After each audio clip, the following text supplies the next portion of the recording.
She called herself the Crypto Queen. She stood on stages in front of roaring crowds and promised them the future, a cryptocurrency that would dethrone Bitcoin and make them all rich. She raised over $4 billion from people in more than 175 countries. And then, one day in October 2017, she boarded a plane and vanished from the face of the earth. She has never been seen since.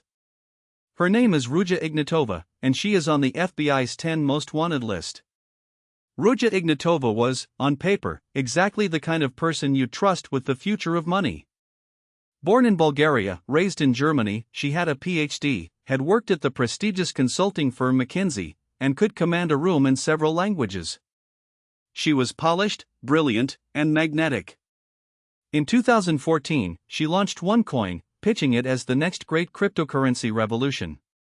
She told audiences that Bitcoin had been the first generation, and OneCoin would be the one that went mainstream, the people's cryptocurrency. She filled arenas. Wembley Arena in London. Stadiums across Asia and Africa. Tens of thousands of people, chanting, waving glow sticks, convinced they were getting in early on the next trillion-dollar idea. There was one detail OneCoin's investors didn't know. OneCoin had no blockchain. A real cryptocurrency runs on a blockchain, a public, decentralized ledger that records every transaction and gives the coin its integrity. It's the entire point. OneCoin didn't have one. The coins were just numbers in a private database that the company could change at will. They could, and did, simply invent value out of nothing, telling members their holdings were soaring in worth. What investors were actually buying weren't coins at all. They were buying educational packages, overpriced PDFs of basic financial training, bundled with tokens that could supposedly be used to mine OneCoin. And the real money was made the way every pyramid scheme makes money, by recruiting. Members earned commissions for bringing in new members, who brought in more. It was a multi-level marketing scheme wearing a cryptocurrency costume. And it worked spectacularly. Between 2014 and 2016, OneCoin took in over $4 billion, some estimates say much more. People invested their pensions, their savings, money borrowed from family. In some developing countries, entire communities poured in everything they had, believing OneCoin was their ticket out of poverty. Ruja lived like royalty, penthouses, yachts, a reported mansion, designer everything, all funded by the faithful. By 2016 and 2017, the cracks were showing. Regulators in multiple countries issued warnings. Banks froze accounts.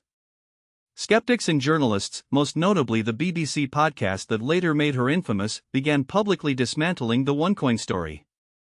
The promised exchange, where members would finally be able to convert their OneCoins into real money, kept getting delayed. Because of course it did. There was nothing to convert.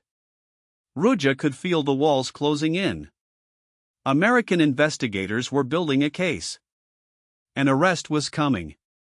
On October 25, 2017, she boarded a Ryanair flight from Sofia, Bulgaria to Athens, Greece. And then she disappeared. No confirmed sighting has ever been verified since. Theories abound that she's living under a new identity protected by wealth, that she had plastic surgery, that she was murdered by criminal associates who'd laundered her money and wanted to erase the trail. Investigators have chased leads across continents. Her brother and several associates were arrested and convicted.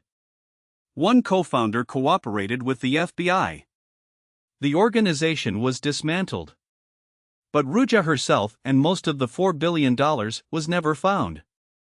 In 2022 she was added to the FBI's 10 most wanted fugitives list, with a reward for information leading to her capture. The OneCoin story is a masterclass in how a scam exploits the gap between a buzzword and understanding. In 2014, cryptocurrency was a magic word. Most people had heard Bitcoin was making early adopters rich, but almost no one understood how it actually worked. That gap between the excitement of the word and the reality of the technology was the entire opportunity. Ruja didn't need OneCoin to be real. She needed it to sound real to people who couldn't tell the difference. And she wrapped it in everything that signals legitimacy: a PhD, a McKinsey resume, packed stadiums, glossy branding, and tens of thousands of true believers whose own conviction recruited the next wave. The lesson reaches far beyond crypto. Anytime an investment leans heavily on a complicated, exciting buzzword and rewards you mainly for recruiting other people rather than for the product itself, those are the two oldest warning signs in the book. A real asset doesn't need you to bring in your friends for it to have value. Subscribe. New case every Friday.